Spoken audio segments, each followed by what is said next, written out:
It's 10-4 with Johnny Jones, the YouTube channel about you. Hope you have yourself some coffee because I got a heck of a story for you today. But first and foremost, you guys left a lot of comments and some voicemails, so let's go through them and hear what you have to say. Now, in the last video, I asked you guys what your handle was for CB, so I hope to hear some stories. Let's get to it. Cloud Wizard says, awesome hair and beard, dude. Thank you. It takes a lot of work to maintain.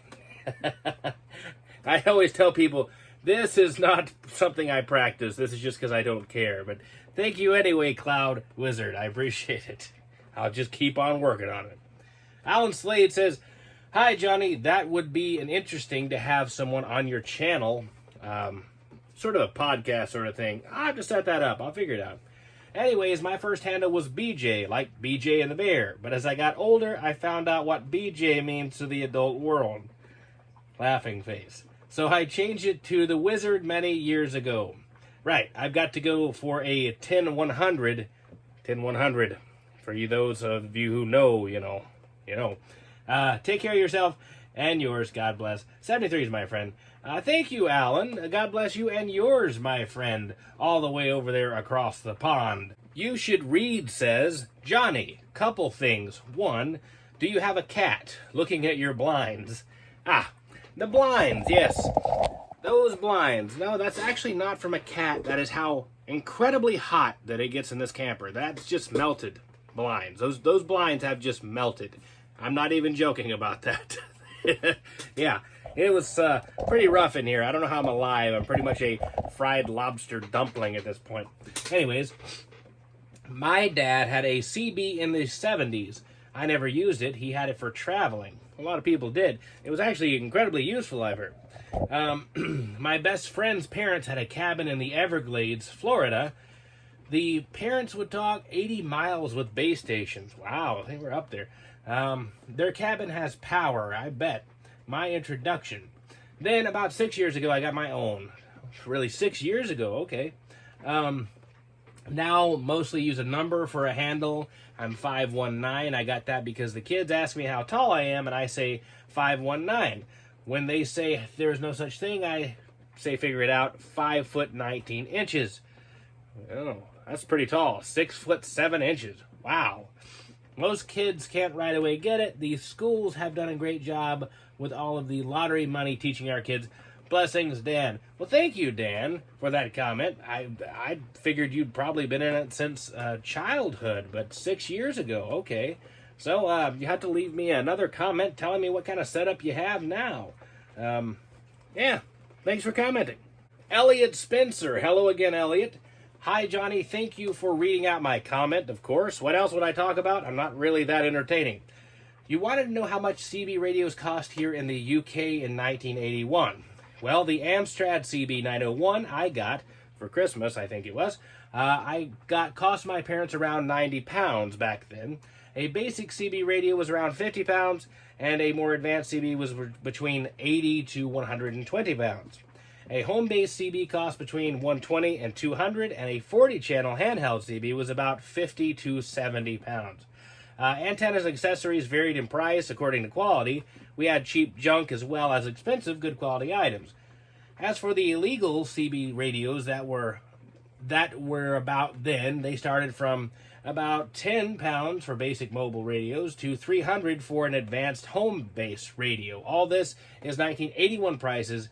What old CB radios sell for online now is just laughable. Take care. Absolutely. It's ridiculous what you can grab on eBay now or just in any yard sale. But so my American friends know kind of how to relate to British pounds, I went ahead and I converted what your parents would have paid in US dollars for the Amstrad, and that would be $118. Now, it's a little bit finicky because that's based on our current prices, right? That's based on what the British pound equals in US dollars today. So this will be a little bit off, but if we calculate that exact $118 and how much the value was of $118 back in 81, which, like I said, isn't exactly right, it would have been $443 US. So I'm going to assume it was something like between $400 to $500 back then for your parents to buy that for you. So, my God, they really loved you. My parents used to throw me in the well.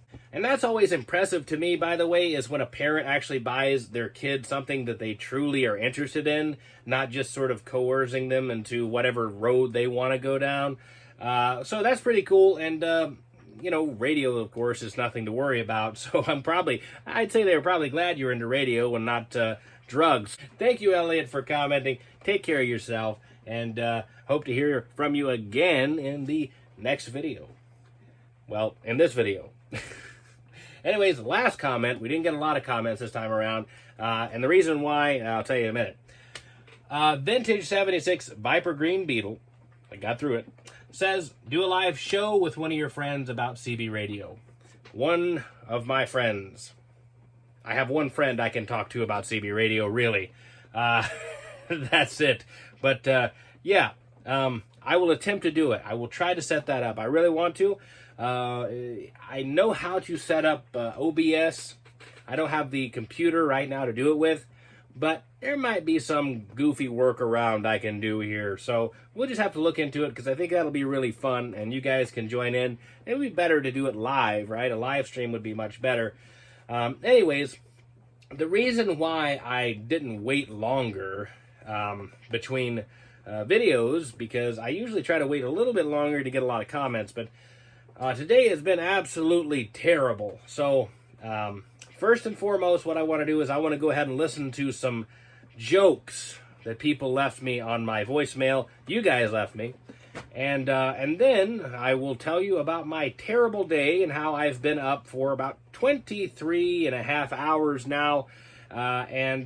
So you weren't going to get a video if it wasn't for right now. Like, this is the last chance to make it, because then I'll tell you in a minute. But let's alleviate our upset mood, or mine anyway, with some cool voicemails you guys left me. Hey Johnny, this is Phil 445 Max in Atlanta. I don't know if you're still doing bad jokes or not, but I got one for you. The school phoned me today and said, your son has been telling lies. I replied, well, he's darn good at it. I ain't got any kids. See you, Johnny. I'll be entirely honest with you, Max. When I heard that voicemail, I didn't understand the joke. And I don't mean that I didn't understand it like, face value understand it. I thought there was some more complex sort of nuance to it that I was just too tired to understand. So I looked online and found the joke and talked to Gemini, Google AI about it. Had a conversation about that joke because I couldn't understand why it was a joke and why it would be funny. And then I realized that no, there's no hidden meaning. It's just a terrible dad joke that has to be delivered in a monotone voice. And then I felt like an idiot. So thank you for that journey, my friend. I'm really glad that you guys do leave me voicemails, though. I know it takes a lot of gumption to just call a random number and leave a voicemail, but I appreciate you guys for doing so. It always makes me happy to hear a new voicemail, so keep doing it if you can. Anyways, we got another voicemail. All right, wild man. This is Plow Jockey 71.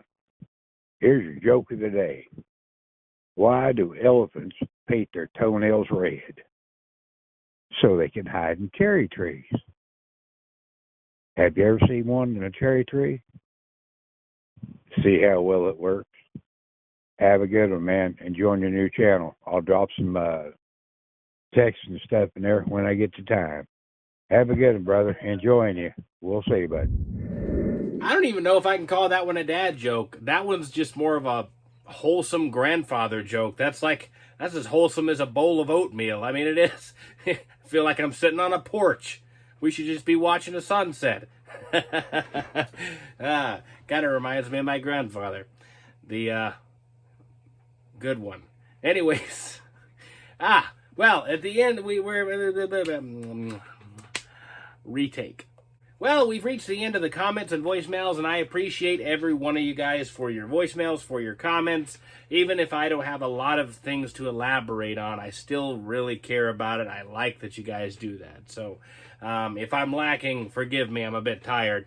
The reason I'm tired, and here's the story, again, about a month ago, we had to replace the kitchen floor. Now, over the years, we've had to replace every bit of flooring in the double wide that we have because the floor is made out of pressboard. I swear to you, it's just terrible. So, about a month ago, we're ripping out the kitchen floor. Look down and see the dirt, right? Ripping out the kitchen floor. You know, we're not playing around. This ain't taking up tile. This ain't taking up linoleum. This is taking out the floor. All of a sudden, the water pump goes out. There's no water. So the entire kitchen is destroyed, and you can't walk in there, and there's no water. So, of course, we have to stop the flooring so we can go work on the water. So we go and we see that the well pump is not keeping any pressure on the line. And that's weird. So we check under the house, and there is a huge blown a pipe. It is just blown to smithereens. So there's water just gushing throughout the underside of the house.